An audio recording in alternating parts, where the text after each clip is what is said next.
নমস্কার, Bengali classics by Supriya চ্যানেলের এই বিশেষ অডিও বুক সিরিজে প্রতি রবিবার সকাল ৯টায় আমি সুপ্রিয়া শোনাতে চলেছি বিশ্বকবি রবীন্দ্রনাথ ঠাকুরের অমর সৃষ্টি গল্পগুচ্ছ থেকে এক একটি করে গল্প। শব্দের মূর্ছনায়, আবেগের স্পর্শে, অনুভব, চিন্তা, চেতনার, রবীন্দ্র ভাবনার গভীরতায় আসুন কণ্ঠের মাধ্যমে রবীন্দ্র সাহিত্যের মাধুর্যকে অনুভব করি আর ডুবে যাই বাংলা সাহিত্যের সেই সোনালী অধ্যায়ে। আর যারা আমার চ্যানেলে নতুন শ্রোতা, তারা ভালো লাগলে চ্যানেলটি সাবস্ক্রাইব করে বেল আইকন ক্লিক করে অল অপশানটা সিলেক্ট করে দেবেন প্লিজ। চলুন শুরু করি। আজকের গল্প জীবিত ও মৃত, প্রথম পরিচ্ছেদ। রানীহাটের জমিদার শারদাশঙ্কর বাবুদের বাড়ির বিধবা বধূটির পিতৃকুলে কেহ ছিল না, সকলেই একে একে মারা গিয়াছে। পতিকুলেও ঠিক আপনার বলিতে কেহ নাই, পতিও নাই, পুত্রও নাই। একটি ভাসুরপো, শারদাশঙ্করের ছোট ছেলেটি, সেই তাহার চক্ষের মণি। সে জন্মিবার পর তাহার মাতার বহুকাল ধরিয়া শক্ত পীড়া হইয়াছিল, সেই জন্য এই বিধবা কাকী কাদম্বিনী তাহাকে মানুষ করিয়াছে। পরের ছেলে মানুষ করিলে তাহার প্রতি প্রাণের টান আরও যেন বেশি হয়, কারণ তাহার উপরে অধিকার থাকে না, তাহার উপরে কোনো সামাজিক দাবি নাই, কেবল স্নেহের দাবি। কিন্তু কেবলমাত্র স্নেহ সমাজের সমক্ষে আপনার দাবি কোনো দলিল অনুসারে সপ্রমাণ করিতে পারে না এবং চাহেও না। কেবল অনিশ্চিত প্রাণের ধনটিকে দ্বিগুণ ব্যাকুলতার সহিত ভালোবাসে। বিধবার সমস্ত রুদ্ধ প্রীতি এই ছেলেটির প্রতি সিঞ্চন করিয়া একদিন শ্রাবণের রাত্রে কাদম্বিনীর অকস্মাৎ মৃত্যু হইল। হঠাৎ কি কারণে তাহার হৃৎস্পন্দন স্তব্ধ হইয়া গেল, সময় জগতের আর সর্বত্রই চলিতে লাগিল। কেবল সেই স্নেহকাতর ক্ষুদ্র কোমল বক্ষটির ভিতর সময়ের ঘড়ির কল চিরকালের মতো বন্ধ হইয়া গেল। পাছে পুলিশের উপদ্রব ঘটে, এই জন্য অধিক আড়ম্বর না করিয়া জমিদারের ৪ জন ব্রাহ্মণ কর্মচারী অনতিবিলম্বে মৃতদেহ দাহ করিতে লইয়া গেল।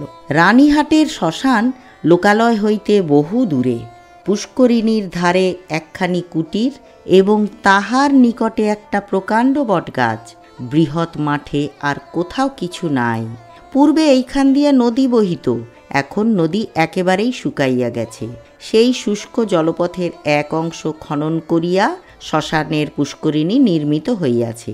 এখনকার লোকেরা এই পুষ্করিণীকেই পুণ্য স্রোতস্বিনীর প্রতিনিধি স্বরূপ জ্ঞান করে। মৃতদেহ কুটিরের মধ্যে স্থাপন করিয়া চিতার কাঠ আনিবার প্রতীক্ষায় ৪ জনে বসিয়া রহিল। সময় এত দীর্ঘ বোধ হইতে লাগিল যে অধীর হইয়া ৪ জনের মধ্যে নিতাই এবং গুরুচরণ কাঠ আনিতে এত বিলম্ব হইতেছে কেন দেখিতে গেল। বিধু এবং বনমালী মৃতদেহ রক্ষা করিয়া বসিয়া রহিল। শ্রাবণের অন্ধকার রাত্রি, থমথমে মেঘ করিয়া আছে, আকাশে একটি তারা দেখা যায় না। অন্ধকার ঘরে ২ জনে চুপ করিয়া বসিয়া রহিল। একজনের চাদরে দিয়াশলাই এবং বাতি বাঁধা ছিল। বর্ষাকালের দিয়াশলাই বহু চেষ্টাতেও জ্বলিল না, যে লণ্ঠন সঙ্গে ছিল তাহাও নিবিয়া গেছে। অনেকক্ষণ চুপ করিয়া বসিয়া থাকিয়া একজন কহিল, ভাইরে, এক ছিলিম তামাকের জোগাড় থাকিলে বড় সুবিধা হইত, তাড়াতাড়িতে কিছুই আনা হয় নাই। অন্য ব্যক্তি কহিল, আমি চট করিয়া এক দৌড়ে সমস্ত সংগ্রহ করিয়া আনিতে পারি। বনমালীর পলায়নের অভিপ্রায় বুঝিতে পারিয়া বিধু কহিল, মাইরি, আর আমি বুঝি এখানে একলা বসিয়া থাকিব? আবার কথাবার্তা বন্ধ হইয়া গেল। ৫ মিনিটকে ১ ঘণ্টা বলিয়া মনে হইতে লাগিল। যাহারা কাঠ আনিতে গিয়াছিল তাহাদিগকে মনে মনে ইহারা গালি দিতে লাগিল। তাহারা যে দিব্য আরামে কোথাও বসিয়া গল্প করিতে করিতে তামাক খাইতেছে, এ সন্দেহ ক্রমশই তাহাদের মনে ঘনীভূত হইয়া উঠিতে লাগিল। কোথাও কিছু শব্দ নাই, কেবল পুষ্করিণী তীর হইতে অবিশ্রাম ঝিল্লি এবং ভেকের ডাক শোনা যাইতেছে। এমন সময় মনে হইল যেন খাটটা ঈষৎ নড়িল, যেন মৃতদেহ পাশ ফিরিয়া শুইল। বিধু এবং বনমালী রাম নাম জপিতে জপিতে কাঁপিতে লাগিল। হঠাৎ ঘরের মধ্যে একটা দীর্ঘ নিঃশ্বাস শোনা গেল। বিধু এবং বনমালী এক মুহূর্তে ঘর হইতে লম্ফ দিয়া বাহির হইয়া গ্রামের অভিমুখে দৌড় দিল। প্রায় ক্রোশ দেড়েক পথ গিয়া দেখিল তাহাদের অবশিষ্ট দুই সঙ্গী লণ্ঠন হাতে ফিরিয়া আসিতেছে। তাহারা বাস্তবিকই তামাক খাইতে গিয়াছিল, কাঠের কোনো খবর জানে না। তথাপি সংবাদ দিল গাছ কাটিয়া কাঠ ফাড়াইতেছে, অনতিবিলম্বে রওনা হইবে। তখন বিধু এবং বনমালী কুটিরের সমস্ত ঘটনা বর্ণনা করিল। নিতাই এবং গুরুচরণ অবিশ্বাস করিয়া উড়াইয়া দিল এবং কর্তব্য ত্যাগ করিয়া আসার জন্য অপর দুইজনের প্রতি অত্যন্ত রাগ করিয়া বিস্তর ভর্ৎসনা করিতে লাগিল। কাল বিলম্ব না করিয়া চারজনেই শ্মশানে সেই কুটিরে গিয়া উপস্থিত হইল। ঘরে ঢুকিয়া দেখিল মৃতদেহ নাই, শূন্য খাট পড়িয়া আছে। পরস্পর মুখ চাহিয়া রহিল, যদি শৃগালে লইয়া গিয়া থাকে, কিন্তু আচ্ছাদন বস্ত্রটি পর্যন্ত নাই। সন্ধান করিতে করিতে বাহিরে গিয়া দেখে কুটিরের দ্বারের কাছে খানিকটা কাদা জমিয়াছিল, তাহাতে স্ত্রীলোকের সদ্য এবং ক্ষুদ্র পদচিহ্ন। শারদাশঙ্কর সহজ লোক নহেন, তাহাকে এই ভূতের গল্প বলিলে হঠাৎ যে কোনো শুভফল পাওয়া যাইবে এমন সম্ভাবনা নাই। তখন চারজনে বিস্তর পরামর্শ করিয়া স্থির করিল যে দাহকার্য সমাধা হইয়াছে, এইরূপ খবর দেয়াই ভালো। ভোরের দিকে যাহারা কাঠ লইয়া আসিল তাহারা সংবাদ পাইল বিলম্ব দেখিয়া পূর্বেই কার্য শেষ করা হইয়াছে, কুটিরের মধ্যে কাষ্ঠ সঞ্চিত ছিল। এ সম্বন্ধে কাহারও সহজে সন্দেহ উপস্থিত হইতে পারে না, কারণ মৃতদেহ এমন কিছু বহুমূল্য সম্পত্তি নহে যে কেহ ফাঁকি দিয়া চুরি করিয়া লইয়া যাইবে। দ্বিতীয় পরিচ্ছেদ। সকলেই জানেন জীবনের যখন কোনো লক্ষণ পাওয়া যায় না, তখনও অনেক সময় জীবন প্রচ্ছন্নভাবে থাকে এবং সময় মতো পুনর্বার মৃতবৎ দেহে তাহার কার্য আরম্ভ হয়। কাদম্বিনীও মরে নাই, হঠাৎ কি কারণে তাহার জীবনের ক্রিয়া বন্ধ হইয়া গিয়াছিল। যখন সে সচেতন হইয়া উঠিল, দেখিল চতুর্দিকে নিবিড় অন্ধকার। চিরাভ্যাস মতো যেখানে শয়ন করিয়া থাকে, মনে হইল এটা সে জায়গা নহে। একবার ডাকিল, দিদি। অন্ধকার ঘরে কেহ সাড়া দিল না। সভয়ে উঠিয়া বসিল। মনে পড়িল সেই মৃত্যুশয্যার কথা। সেই হঠাৎ বক্ষের কাছে একটি বেদনা, শ্বাসরোধের উপক্রম। তাহার বড় যা ঘরের কোণে বসিয়া একটি অগ্নিকুণ্ডের উপরে খোকার জন্য দুধ গরম করিতেছে। কাদম্বিনী আর দাঁড়াইতে না পারিয়া বিছানার উপর আছাড় খাইয়া পড়িল। রুদ্ধ কণ্ঠে কহিল, দিদি, একবার খোকাকে আনিয়া দাও, আমার প্রাণ কেমন করিতেছে। তাহার পর সমস্ত কালো হইয়া আসিল, যেন একটি লেখা খাতার উপরে দোয়াত শুদ্ধ কালি গড়াইয়া পড়িল। কাদম্বিনীর সমস্ত স্মৃতি এবং চেতনা, বিশ্বগ্রন্থের সমস্ত অক্ষর এক মুহূর্তে একাকার হইয়া গেল। খোকা তাহাকে একবার শেষবারের মতো তাহার সেই সুমিষ্ট ভালোবাসার স্বরে কাকিমা বলিয়া ডাকিয়াছিল কিনা, তাহার অনন্ত অজ্ঞাত মরণযাত্রার পথে চিরপরিচিত পৃথিবী হইতে এই শেষ স্নেহ পাথেয়টুকু সংগ্রহ করিয়া আনিয়াছিল কিনা বিধবার তাহাও মনে পড়ে না। প্রথমে মনে হইল জমালয় বুঝি এইরূপ চিরনির্জন এবং চিরান্ধকার, সেখানে কিছুই দেখিবার নাই, শুনিবার নাই, কাজ করিবার নাই, কেবল চিরকাল এইরূপ জাগিয়া উঠিয়া বসিয়া থাকিতে হইবে। তাহার পর যখন মুক্ত দ্বার দিয়া হঠাৎ একটা ঠান্ডা বাদলার বাতাস দিল এবং বর্ষার ভেকের ডাক কানে প্রবেশ করিল, তখন এক মুহূর্তে তাহার এই স্বল্প জীবনের আশৈশব সমস্ত বর্ষার স্মৃতি ঘনীভূতভাবে তাহার মনে উদয় হইল এবং পৃথিবীর নিকট সংস্পর্শ সে অনুভব করিতে পারিল। একবার বিদ্যুৎ চমকিয়া উঠিল, সম্মুখে পুষ্করিণী, বটগাছ, বৃহৎ মাঠ এবং সুদূর তরুশ্রেণী এক পলকে চোখে পড়িল। মনে পড়িল মাঝে মাঝে পুণ্যতিথি উপলক্ষে এই পুষ্করিণীতে আসিয়া স্নান করিয়াছে, এবং মনে পড়িল সেই সময় এই শ্মশানে মৃতদেহ দেখিয়া মৃত্যুকে কি ভয়ানক মনে হইত। প্রথমেই মনে হইল বাড়ি ফিরিয়া যাইতে হইবে, কিন্তু তখনই ভাবিল আমি তো বাঁচিয়া নাই, আমাকে বাড়িতে লইবে কেন? সেখানে যে অমঙ্গল হইবে। জীবরাজ্য হইতে আমি যে নির্বাসিত হইয়া আসিয়াছি, আমি যে আমার প্রেতাত্মা। তাই যদি না হইবে, তবে সে এই অর্ধরাত্রে শারদাশঙ্করের সুরক্ষিত অন্তঃপুর হইতে এই দুর্গম শ্মশানে আসিল কেমন করিয়া? এখনও যদি তার অন্ত্যেষ্টিক্রিয়া শেষ না হইয়া থাকে, তবে দাহ করিবার লোকজন গেল কোথায়? শারদাশঙ্করের আলোকিত গৃহে তাহার মৃত্যুর শেষ মুহূর্ত মনে পড়িল। তাহার পরেই এই বহু দূরবর্তী জনশূন্য অন্ধকার শ্মশানের মধ্যে আপনাকে একাকিনী দেখিয়া সে জানিল, আমি এই পৃথিবীর জনসমাজের আর কেহ নহি। আমি অতি ভীষণ অকল্যাণকারিণী, আমি আমার প্রেতাত্মা। এই কথা মনে উদয় হইবা মাত্র তাহার মনে হইল, তাহার চতুর্দিক হইতে বিশ্ব নিয়মের সমস্ত বন্ধন যেন ছিন্ন হইয়া গিয়াছে, যেন তাহার অদ্ভুত শক্তি, অসীম স্বাধীনতা, যেখানে ইচ্ছা যাইতে পারে, যাহা ইচ্ছা করিতে পারে। এই অভূতপূর্ব নূতন ভাবের আবির্ভাবে সে উন্মত্তের মতো হইয়া হঠাৎ একটা দমকা বাতাসের মতো ঘর হইতে বাহির হইয়া অন্ধকার শ্মশানের উপর দিয়া চলিল। মনে লজ্জা, ভয়, ভাবনার লেশ মাত্র রহিল না। চলিতে চলিতে চরণ শ্রান্ত, দেহ দুর্বল হইয়া আসিতে লাগিল। মাঠের পর মাঠ আর শেষ হয় না। মাঝে মাঝে ধান্যক্ষেত্র, কোথাও এক হাঁটু জল দাঁড়াইয়া আছে। যখন ভোরের আলো অল্প অল্প দেখা দিয়াছে, তখন অদূরে লোকালয়ের বাঁশঝাড় হইতে দুটো একটা পাখির ডাক শোনা গেল। তখন তাহার কেমন ভয় করিতে লাগিল। পৃথিবীর সহিত জীবিত মনুষ্যের সহিত এখন তাহার কিরূপ নূতন সম্পর্ক দাঁড়াইয়াছে সে কিছু জানে না। যতক্ষণ মাঠে ছিল, শ্মশানে ছিল, শ্রাবণ রজনীর অন্ধকারের মধ্যে ছিল, ততক্ষণ সে যেন নির্ভয়ে ছিল, যেন আপন রাজ্যে ছিল।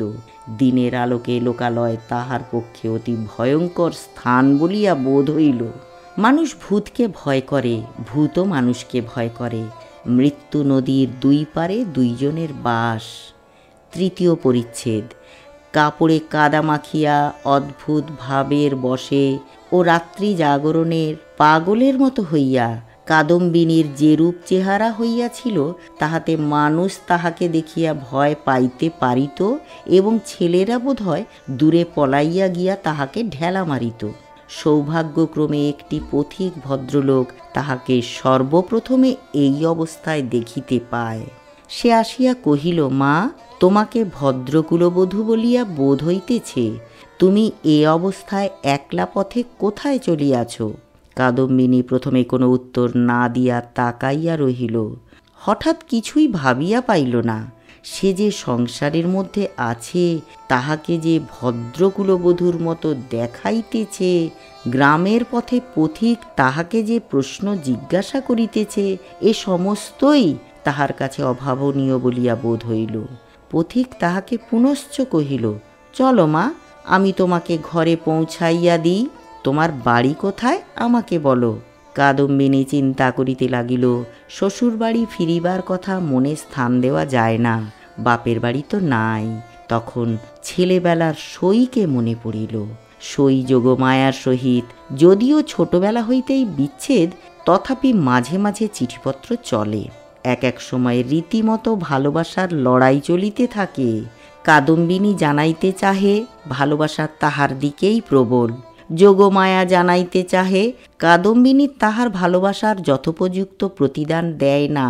কোনো সুযোগে একবার উভয়ে মিলন হইতে পারিলে যে একদণ্ড কেহ কাহাকে চোখের আড়াল করিতে পারিবে না, এ বিষয়ে কোনো পক্ষেরই কোনো সন্দেহ ছিল না। কাদম্বিনী ভদ্রলোকটিকে কহিল, নিশ্চিন্দাপুরে শ্রীপতিচরণবাবুর বাড়ি যাইব। পথিক কলিকাতায় যাইতেছিলেন। নিশ্চিন্দাপুর যদিও নিকটবর্তী নহে, তথাপি তাহার গম্যপথেই পড়ে। তিনি স্বয়ং বন্দোবস্ত করিয়া কাদম্বিনীকে শ্রীপতিচরণবাবুর বাড়ি পৌঁছাইয়া দিলেন। দুই সইয়ে মিলন হইল। প্রথমে চিনিতে একটু বিলম্ব হইয়াছিল, তাহার পরে বাল্য সাদৃশ্য উভয়ের চক্ষে ক্রমশই পরিস্ফুট হইয়া উঠিল। যোগমায়া কহিল, ও মা, আমার কি ভাগ্য, তোমার যে দর্শন পাইব এমন তো আমার মনেই ছিল না। কিন্তু ভাই, তুমি কি করিয়া আসিলে? তোমার শ্বশুরবাড়ির লোকেরা যে তোমাকে ছাড়িয়া দিল। কাদম্বিনী চুপ করিয়া রহিল। অবশেষে কহিল, ভাই, শ্বশুরবাড়ির কথা আমাকে জিজ্ঞাসা করিও না। আমাকে দাসীর মতো বাড়ির এক প্রান্তে স্থান দিও, আমি তোমাদের সব কাজ করিয়া দিব। যোগমায়া কহিল, ওমা, সে কি কথা? দাসীর মতো থাকিবে কেন? তুমি আমার সই, তুমি আমার ইত্যাদি। এমন সময় শ্রীপতি ঘরে প্রবেশ করিল। কাদম্বিনী খানিকক্ষণ তাহার মুখের দিকে তাকাইয়া ধীরে ধীরে ঘর হইতে বাহির হইয়া গেল। মাথায় কাপড় দেওয়া বা কোনরূপ সংকোচ বা সম্ভ্রমের লক্ষণ দেখা গেল না। পাছে তাহার সইয়ের বিরুদ্ধে শ্রীপতি কিছু মনে করে, এই জন্য ব্যস্ত হইয়া যোগমায়া নানারূপে তাহাকে বুঝাইতে আরম্ভ করিল। কিন্তু এতই অল্প বুঝাইতে হইল এবং শ্রীপতি এত সহজে যোগমায়ার সমস্ত প্রস্তাব অনুমোদন করিল যে যোগমায়া মনে মনে বিশেষ সন্তুষ্ট হইল না। কাদম্বিনী সইয়ের বাড়িতে আসিল, কিন্তু সইয়ের সঙ্গে মিশিতে পারিল না। মাঝে মৃত্যুর ব্যবধান। আত্মসম্বন্ধে সর্বদা একটা সন্দেহ এবং চেতনা থাকিলে পরের সঙ্গে মেলা যায় না। কাদম্বিনী যোগমায়ার মুখের দিকে চায় এবং কি যেন ভাবে, মনে করে স্বামী এবং ঘরকন্যা লইয়া ও যেন বহুদূরে আর এক জগতে আছে। স্নেহ মমতা এবং সমস্ত কর্তব্য লইয়া ও যেন পৃথিবীর লোক, আর আমি যেন শূন্য ছায়া। ও যেন অস্তিত্বের দেশে, আর আমি যেন অনন্তের মধ্যে। যোগমায়ারও কেমন কেমন লাগিল, কিছুই বুঝিতে পারিল না। স্ত্রীলোক রহস্য সহ্য করিতে পারে না, কারণ অনিশ্চিতকে লইয়া কবিত্ব করা যায়, বীরত্ব করা যায়, পাণ্ডিত্য করা যায়, কিন্তু ঘরকন্যা করা যায় না। এই জন্য স্ত্রীলোক যেটা বুঝিতে পারে না, হয় সেটার অস্তিত্ব বিলোপ করিয়া তাহার সহিত কোনো সম্পর্ক রাখে না, নয় তাহাকে স্বহস্তে নূতন মূর্তি দিয়া নিজের ব্যবহারযোগ্য একটি সামগ্রী গড়িয়া তোলে। যদি দুইয়ের কোনোটাই না পারে, তবে তাহার উপর ভারী রাগ করিতে থাকে। কাদম্বিনী যতই দুর্বোধ হইয়া উঠিল, যোগমায়া তাহার উপর ততই রাগ করিতে লাগিল। ভাবিল, একই উপদ্রব স্কন্ধের উপর চাপিল। আবার আর এক বিপদ। কাদম্বিনীর আপনাকে আপনি ভয় করে। সে নিজের কাছ হইতে নিজে কিছুতেই পলাইতে পারে না। যাহাদের ভূতের ভয় আছে, তাহারা আপনার পশ্চাৎ দিককে ভয় করে। যেখানে দৃষ্টি রাখিতে পারে না, সেইখানেই ভয়। কিন্তু কাদম্বিনীর আপনার মধ্যেই সর্বাপেক্ষা বেশি ভয়, বাহিরে তার ভয় নাই। এই জন্য বিজন দ্বীপ্রহরে সে একা ঘরে এক একদিন চিৎকার করিয়া উঠিত এবং সন্ধ্যাবেলায় দীপালোকে আপনার ছায়া দেখিলে তাহার গা ছমছম করিতে থাকিত। তাহার এই ভয় দেখিয়া বাড়িশুদ্ধ লোকের মনে কেমন একটা ভয় জন্মিয়া গেল। চাকরদাসীরা এবং যোগমায়াও যখন তখন যেখানে সেখানে ভূত দেখিতে আরম্ভ করিল। একদিন এমন হইল, কাদম্বিনী অর্ধরাত্রে আপন শয়নগৃহ হইতে কাঁদিয়া বাহির হইয়া একেবারে যোগমায়ার গৃহদ্বারে আসিয়া কহিল, দিদি, দিদি, তোমার দুটি পায়ে পড়ি গো, আমায় একলা ফেলিয়া রাখিও না। যোগমায়ার যেমন ভয়ও পাইল, তেমনি রাগও হইল। ইচ্ছা করিল তদ্দণ্ডেই কাদম্বিনীকে দূর করিয়া দেয়। দয়াপরবশ শ্রীপতি অনেক চেষ্টায় তাহাকে ঠান্ডা করিয়া পার্শ্ববর্তী গৃহে স্থান দিল। পরদিন অসময়ে অন্তঃপুরে শ্রীপতির তলব হইল। যোগমায়া তাহাকে অকস্মাৎ ভর্ৎসনা করিতে আরম্ভ করিল। হাঁ গা, তুমি কেমন ধারা লোক! একজন মেয়ে মানুষ আপন শ্বশুরঘর ছাড়িয়া তোমার ঘরে আসিয়া অধিষ্ঠান হইল, মাসখানেক হইয়া গেল, তবু যাইবার নাম করে না। আর তোমার মুখে যে একটি আপত্তি মাত্র শুনি না। তোমার মনের ভাবটা কি বুঝাইয়া বলো দেখি। তোমরা পুরুষ মানুষ এমনি জাতি বটে। বাস্তবিক সাধারণ স্ত্রী জাতির পরে পুরুষ মানুষের একটা নির্বিচার পক্ষপাত আছে, এবং সেই জন্য স্ত্রীলোকেরাই তাহাদিগকে অধিক অপরাধী করে। নিঃসহায় অথচ সুন্দরী কাদম্বিনীর প্রতি শ্রীপতির করুণা যে যথোচিত মাত্রার চেয়ে কিঞ্চিত অধিক ছিল, তাহার বিরুদ্ধে তিনি যোগমায়ার গাত্রস্পর্শপূর্বক শপথ করিতে উদ্যত হইলেও তাহার ব্যবহারে তাহার প্রমাণ পাওয়া যাইত। তিনি মনে করিতেন, নিশ্চয়ই শ্বশুরবাড়ির লোকেরা এই পুত্রহীনা বিধবার প্রতি অন্যায় অত্যাচার করিত, তাই নিতান্ত সহ্য করিতে না পারিয়া পলাইয়া কাদম্বিনী আমার আশ্রয় লইয়াছে। যখনই আর বাপ মা কেহই নাই, তখন আমি ইহাকে কি করিয়া ত্যাগ করি। এই বলিয়া তিনি কোনরূপ সন্ধান হইতে ক্ষান্ত ছিলেন এবং কাদম্বিনীকেও এই অপ্রীতিকর বিষয়ে প্রশ্ন করিয়া ব্যথিত করিতে তাহার প্রবৃত্তি হইত না। তখন তাহার স্ত্রী তাহার অসাড় কর্তব্য বুদ্ধিতে নানা প্রকার আঘাত দিতে লাগিল। কাদম্বিনীর শ্বশুরবাড়িতে খবর দেয়া যে তাহার গৃহের শান্তিরক্ষার পক্ষে একান্ত আবশ্যক, তাহা তিনি বেশ বুঝিতে পারিলেন। অবশেষে স্থির করিলেন, হঠাৎ চিঠি লিখিয়া বসিলে ভালো ফল নাও হইতে পারে, অতএব রানীহাটে তিনি নিজে গিয়া সন্ধান লইয়া যাহা কর্তব্য স্থির করিবেন। শ্রীপতি তো গেলেন। এদিকে যোগমায়া আসিয়া কাদম্বিনীকে কহিল, সই, এখানে তোমার আর থাকা ভালো দেখাইতেছে না, লোকে বলবে কি? কাদম্বিনী গম্ভীরভাবে যোগমায়ার মুখের দিকে তাকাইয়া কহিল, লোকের সঙ্গে আমার সম্পর্ক কি? যোগমায়া কথা শুনিয়া অবাক হইয়া গেল, কিঞ্চিত রাগিয়া কহিল, তোমার না থাকে আমাদের তো আছে, আমরা পরের ঘরের বধূকে কি বলিয়া আটক করিয়া রাখিব? কাদম্বিনী কহিল, আমার শ্বশুরঘর কোথায়? যোগমায়া ভাবিল, মরণ, পোড়া কপালি বলে কি? কাদম্বিনী ধীরে ধীরে কহিল, আমি কি তোমাদের কেহ? আমি কি এই পৃথিবীর? তোমরা হাসিতেছ, কাঁদিতেছ, ভালোবাসিতেছ, সবাই আপন আপন লইয়া আছো, আমি তো কেবল চাহিয়া আছি। তোমরা মানুষ আর আমি ছায়া। বুঝিতে পারি না ভগবান আমাকে তোমাদের এই সংসারের মাঝখানে কেন রাখিয়াছেন। তোমরাও ভয় করো পাছে তোমাদের হাসি খেলার মধ্যে আমি অমঙ্গল আনি। আমিও বুঝিয়া উঠিতে পারি না তোমাদের সঙ্গে আমার কি সম্পর্ক, কিন্তু ঈশ্বর যখন আমাদের জন্য আর কোনো স্থান গড়িয়া রাখেন নাই, তখন কাজে কাজেই বন্ধন ছিঁড়িয়া যায়, তবু তোমাদের কাছেই ঘুরিয়া বেড়াই। এমনিভাবে চাহিয়া কথাগুলা বলিয়া গেল যে যোগমায়া কেমন একরকম করিয়া মোটের উপর একটা কি বুঝিতে পারিল, কিন্তু আসল কথাটা বুঝিল না, জবাবও দিতে পারিল না, দ্বিতীয়বার প্রশ্ন করিতেও পারিল না। অত্যন্ত ভারগ্রস্ত গম্ভীরভাবে চলিয়া গেল। চতুর্থ পরিচ্ছেদ। রাত্রি প্রায় যখন 10টা, তখন শ্রীপতি রানীহাট হইতে ফিরিয়া আসিলেন। মুষলধারে বৃষ্টিতে পৃথিবী ভাসিয়া যাইতেছে। ক্রমাগতই তাহার ঝরঝর শব্দে মনে হইতেছে বৃষ্টির শেষ নাই, আজ রাত্রিরও শেষ নাই। যোগমায়া জিজ্ঞাসা করিলেন, কি হইল? শ্রীপতি কহিলেন, সে অনেক কথা পরে হইবে, বলিয়া কাপড় ছাড়িয়া আহার করিলেন এবং তামাক খাইয়া শুইতে গেলেন। ভাবটা অত্যন্ত চিন্তিত। যোগমায়া অনেকক্ষণ কৌতূহল দমন করিয়াছিলেন। শয্যায় প্রবেশ করিয়াই জিজ্ঞাসা করিলেন, কি শুনিলে বলো? শ্রীপতি কহিলেন, নিশ্চয় তুমি একটা ভুল করিয়াছ। শুনিবা মাত্র যোগমায়া মনে মনে ঈষৎ রাগ করিলেন। ভুল মেয়েরা কখনোই করে না, যদি বা করে কোনো সুবুদ্ধি পুরুষের সেটা উল্লেখ করা কর্তব্য হয় না, নিজের ঘাড় পাতিয়া লওয়াই সুযুক্তি। যোগমায়া কিঞ্চিত উষ্ণভাবে কহিলেন, কিরকম শুনি? শ্রীপতি কহিলেন, যে স্ত্রীলোকটিকে তোমার ঘরে স্থান দিয়াছ সে তোমার সই কাদম্বিনী নহে। এমনতর কথা শুনিলে সহজেই রাগ হইতে পারে, বিশেষত নিজের স্বামীর মুখে শুনিলে তো কথাই নাই।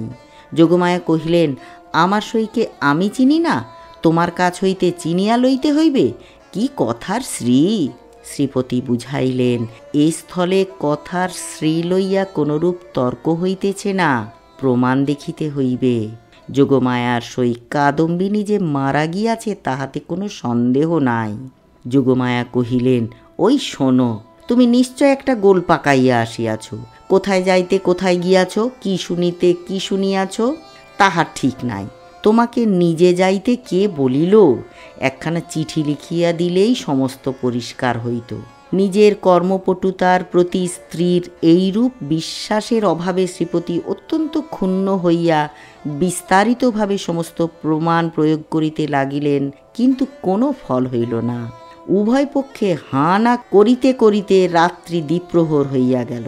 যদিও কাদম্বিনীকে এই দণ্ডেই গৃহ হইতে বহিষ্কৃত করিয়া দেওয়া সম্বন্ধে স্বামী স্ত্রী কাহারও মতভেদ ছিল না, কারণ শ্রীপতির বিশ্বাস তাহার অতিথি ছদ্ম পরিচয়ে তাহার স্ত্রীকে এতদিন প্রতারণা করিয়াছে এবং যোগমায়ার বিশ্বাস সে কুলত্যাগিনী। তথাপি উপস্থিত তর্কটা সম্বন্ধে উভয়ের কেহই হার মানিতে চাহেন না। উভয়ের কণ্ঠস্বর ক্রমশই উচ্চ হইয়া উঠিতে লাগিল। ভুলিয়া গেলেন পাশের ঘরেই কাদম্বিনী শুইয়া আছে। একজন বলেন, ভালো বিপদেই পড়া গেল, আমি নিজের কানে শুনিয়া আসিলাম। আর একজন দৃঢ় স্বরে বলেন, সে কথা বলিলে মানিব কেন, আমি নিজের চক্ষে দেখিতেছি। অবশেষে যোগমায়া জিজ্ঞাসা করিলেন, আচ্ছা কাদম্বিনী কবে মরিল বলো দেখি।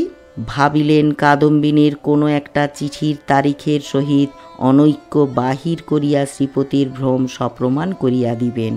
শ্রীপতি যে তারিখের কথা বলিলেন উভয়ে হিসাব করিয়া দেখিলেন যেদিন সন্ধ্যাবেলায় কাদম্বিনী তাহাদের বাড়িতে আসে সে তারিখ ঠিক তাহার পূর্বের দিনেই পড়ে।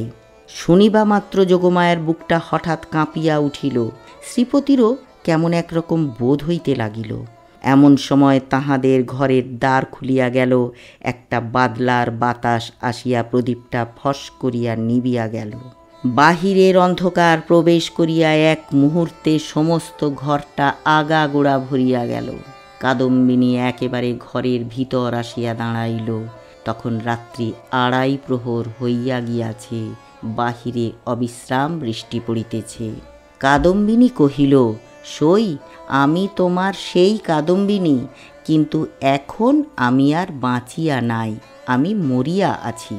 যোগমায়া ভয়ে চিৎকার করিয়া উঠিলেন। শ্রীপতির বাক্যস্ফূর্তি হইল না। কিন্তু আমি মরিয়াছি ছাড়া তোমাদের কাছে আর কি অপরাধ করিয়াছি? আমার যদি ইহলোকেও স্থান নাই, পরলোকেও স্থান নাই, ওগো আমি তবে কোথায় যাইব? তীব্র কণ্ঠে চিৎকার করিয়া যেন এই গভীর বর্ষা নিশীথে সুপ্ত বিধাতাকে জাগ্রত করিয়া জিজ্ঞাসা করিল, ওগো আমি তবে কোথায় যাইব? এই বলিয়া মূর্ছিত দম্পতিকে অন্ধকার ঘরে ফেলিয়া বিশ্বজগতে কাদম্বিনী আপনার স্থান খুঁজিতে গেল। পঞ্চম পরিচ্ছেদ। কাদম্বিনী যে কেমন করিয়া রানীহাটে ফিরিয়া গেল তাহা বলা কঠিন। কিন্তু প্রথমে কাহাকেও দেখা দিল না। সমস্ত দিন অনাহারে একটা ভাঙা পোড়ো মন্দিরে যাপন করিল।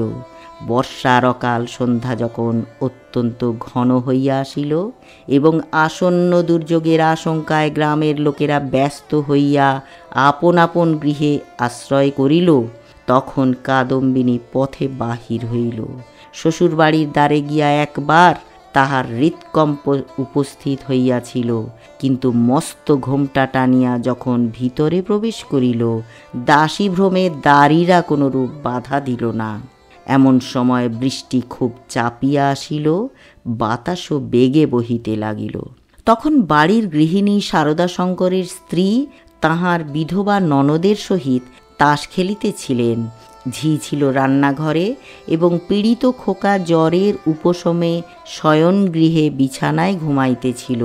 কাদম্বিনী চক্ষু এড়াইয়া সেই ঘরে গিয়া প্রবেশ করিল। সে যে কি ভাবিয়া শ্বশুরবাড়ি আসিয়াছিল জানি না, নিজেও জানে না, কেবল এইটুকু জানে যে একবার খোকাকে চক্ষে দেখিতে যাইবার ইচ্ছা। তাহার পর কোথায় যাইবে, কি হইবে সে কথা সে ভাবেও নাই।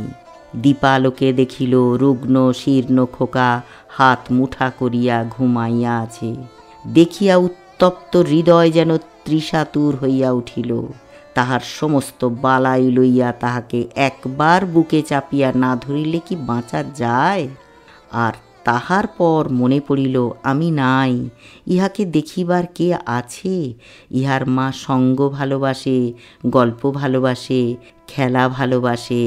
এতদিন আমার হাতে ভার দিয়াই সে নিশ্চিন্ত ছিল। কখনো তাহাকে ছেলে মানুষ করিবার কোনো দায় পোহাইতে হয় নাই। আজ ইহাকে কে তেমন করিয়া যত্ন করিবে? এমন সময় খোকা হঠাৎ পাশ ফিরিয়া অর্ধ নিদ্রিত অবস্থায় বলিয়া উঠিল, কাকিমা জল দে। মরিয়া যাই, সোনা আমার, তোর কাকিমাকে এখনো ভুলিস নাই?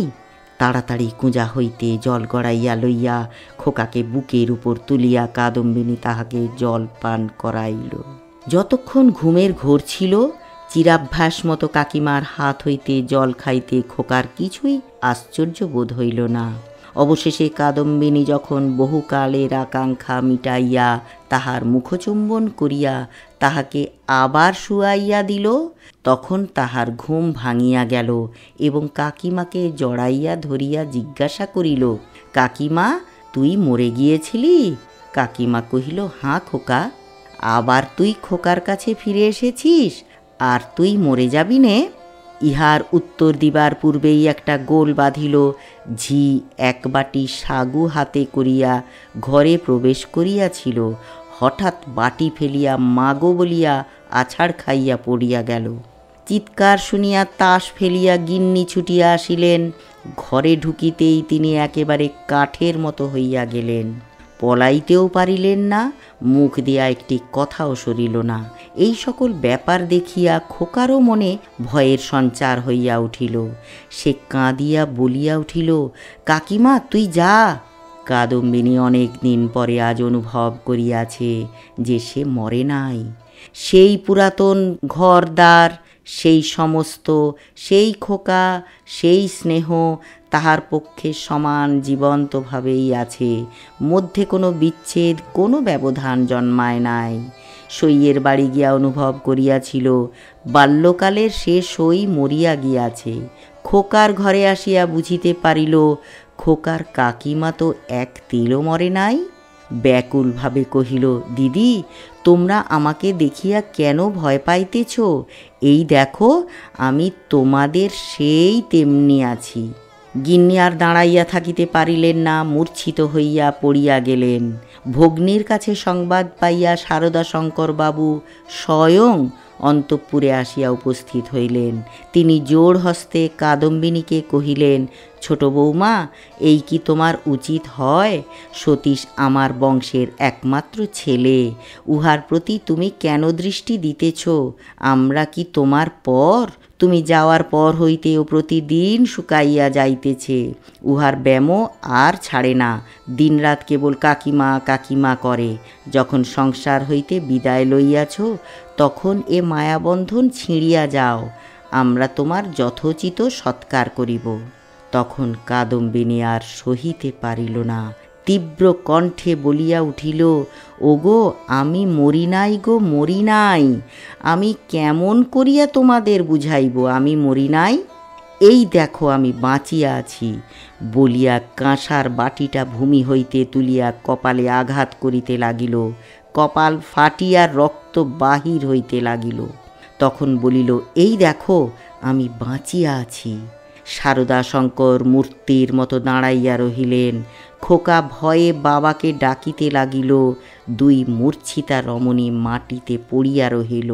তখন কাদম্বিনী, ওগো, আমি মরি নাই গো, মরি নাই গো, মরি নাই বলিয়া চিৎকার করিয়া ঘর হইতে বাহির হইয়া সিঁড়ি বাহিয়া নামিয়া অন্তঃপুরের পুষ্করিণীর জলের মধ্যে গিয়া পড়িল।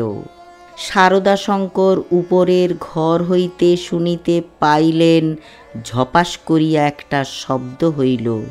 সমস্ত রাত্রি বৃষ্টি পড়িতে লাগিল। তাহার পরদিন সকালেও বৃষ্টি পড়িতেছে, মধ্যাহ্নেও বৃষ্টির বিরাম নাই। কাদম্বিনী মরিয়া প্রমাণ করিল সে মরে নাই। ধৈর্য ধরে এতক্ষণ শোনার জন্য অশেষ ধন্যবাদ।